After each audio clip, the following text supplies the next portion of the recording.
एक टाइम ऐसा भी आया था कि मेरे को ऐसा लगा था कि मैं छोड़ दूँ, पर मैंने फिर उनसे सर से बात की, आपसे बात की थी। फिर आपने मुझे बहुत मोटिवेट किया सर, मेरे सारे डाउट क्लियर किए, और जहाँ भी मुझे अटक रहा था मैं, आपने पूरे मेरे को हेल्प किए। और आपने मुझे बताया किस वे में एग्ज़ाम अच्छे से निकालूँ, कहाँ मैं अटक रहा हूँ, कहाँ से मेरे को और चाहिए, प्रोग्रेस चाहिए। आपने बहुत हेल्प की सर। एक ही चीज़, हार मत मानिए, आप डेली प्रैक्टिस कीजिए। आप डेली प्रैक्टिस करेंगे, आपकी वीकनेस जो है वो धीरे धीरे इंप्रूव होती जाएगी और स्पीड बढ़ती जाएगी। आप कंटिन्यू रखिए अपनी पढ़ाई को, चाहे एक दिन में 1 घंटा भी मिल रहा है, उस घंटे 1 घंटे को भी पढ़िए, बस आप डेली पढ़िए।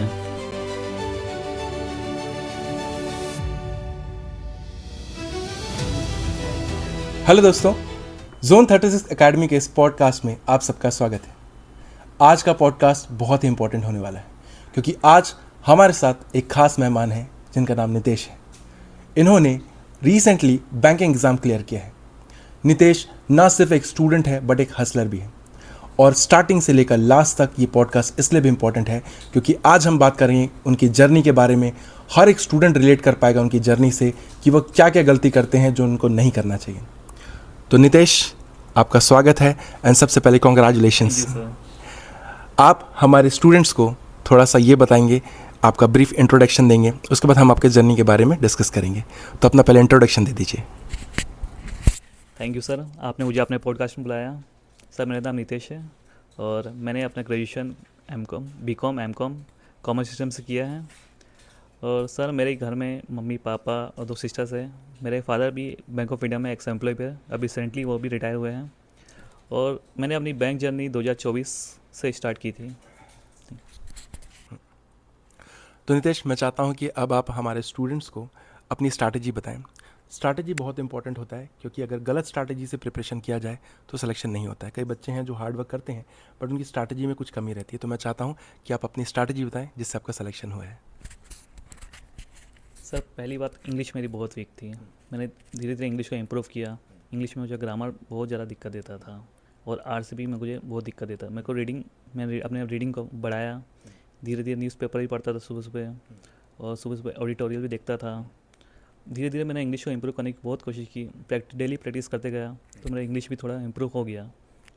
फिर मैंने कॉन्ट में, क्योंकि मैं कॉमर्स बैकग्राउंड से हूँ, तो मुझे कॉन्ट में बहुत दिक्कत आता था क्योंकि मेरी स्पीड नहीं था। पहली बात, कैलकुलेशन मुझे बहुत दिक्कत देती थी।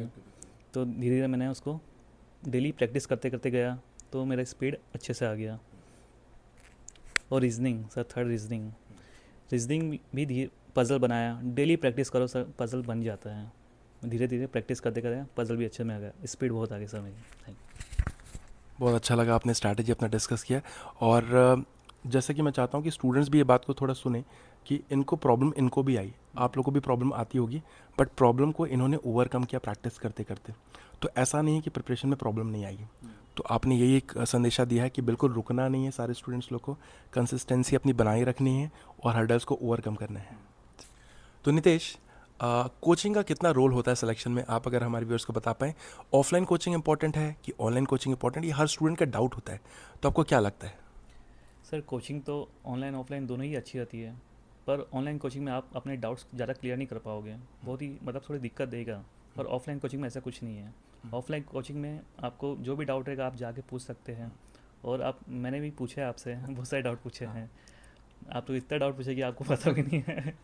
पर ऑफलाइन कोचिंग इज़ बेस्ट है सर, क्योंकि ऑफलाइन कोचिंग में आप अपने कुछ भी, अगर सब्जेक्ट के अलावा भी कुछ प्रॉब्लम होगा तो आप उस आपसे शेयर कर सकता हूँ मैंने आपसे शेयर भी किया बहुत सारी चीज़ें कि मेरा होगा कि नहीं होगा। ये भी मुझे डाउट आ जाता है कि पढ़ाई के अलावा कि मैं कर पाऊँगा कि नहीं कर पाऊँगा। मैंने उससे आपसे बहुत बात की थी, इसलिए मुझे ऑफलाइन कोचिंग इस अच्छे लगता है सर। Thank you.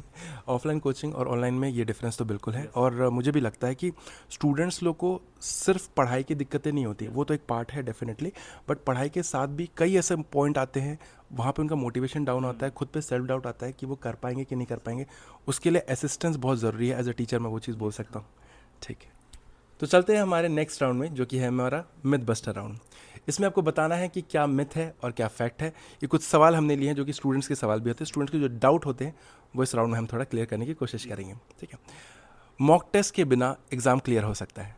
नहीं सर, मॉक टेस्ट आपको बहुत ज़रूरी है। मॉक टेस्ट डेली जाना ज़रूरी है सर। बिना स्पीड के प्रीलिम्स क्लियर किया जा सकता है?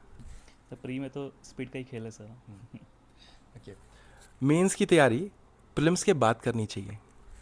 अगर आपको बैंक निकालना है तो आपको मेंस की स्टडी शुरू से करनी पड़ेगी। प्रीलिम्स और मेंस की तैयारी साथ में साथ करनी चाहिए। पड़ेगी।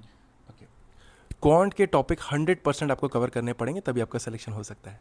सर 100% तो ज़रूरी नहीं है, पर 70 से 80% आपको कवर करना ज़रूरी है अगर आपको बैंक निकालना है तो। ग्रामर के बिना इंग्लिश में सिलेक्शन हो सकता है?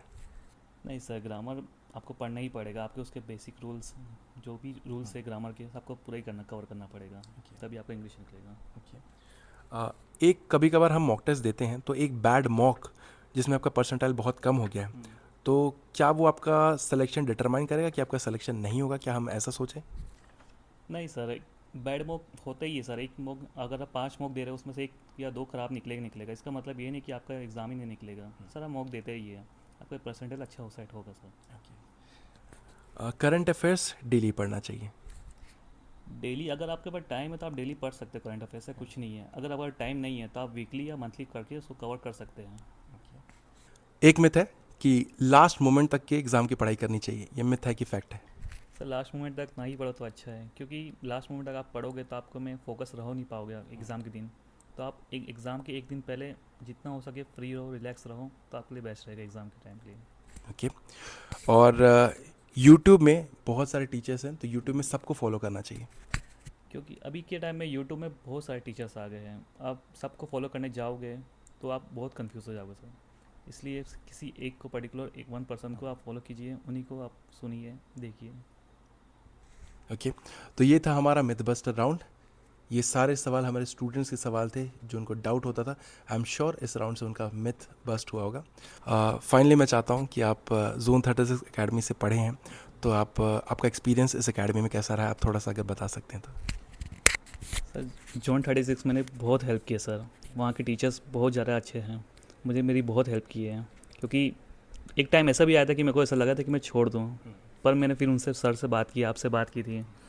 फिर आपने मुझे बहुत मोटिवेट किया सर, मेरे सारे डाउट क्लियर किए, और जहाँ भी मुझे अटक रहा था मैं, आपने पूरे मेरे को हेल्प की। और आपने मुझे बताया किस वे में एग्ज़ाम अच्छे से निकालूँ, कहाँ मैं अटक रहा हूँ, कहाँ से मेरे को और चाहिए, प्रोग्रेस चाहिए। आपने बहुत हेल्प की सर। थैंक यू नितेश, आपका भी हार्ड वर्क है जिसकी वजह से आप सिलेक्शन हुए हैं। हमारा काम सिर्फ गाइडेंस देना है और आपका काम है हार्ड वर्क करना।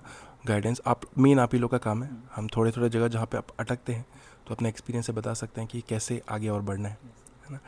और जाते जाते लास्ट मैं चाहता हूँ कि जो भी स्टूडेंट यहाँ पे प्रिपेयर कर रहे हैं, आप उनको कुछ बता सकें, कुछ टिप दे सकें, लास्ट टिप, कि वो सुनकर वो वापस उस पर काम कर सकें और वहाँ से निकल सकें, तो आप अगर बताना चाहें।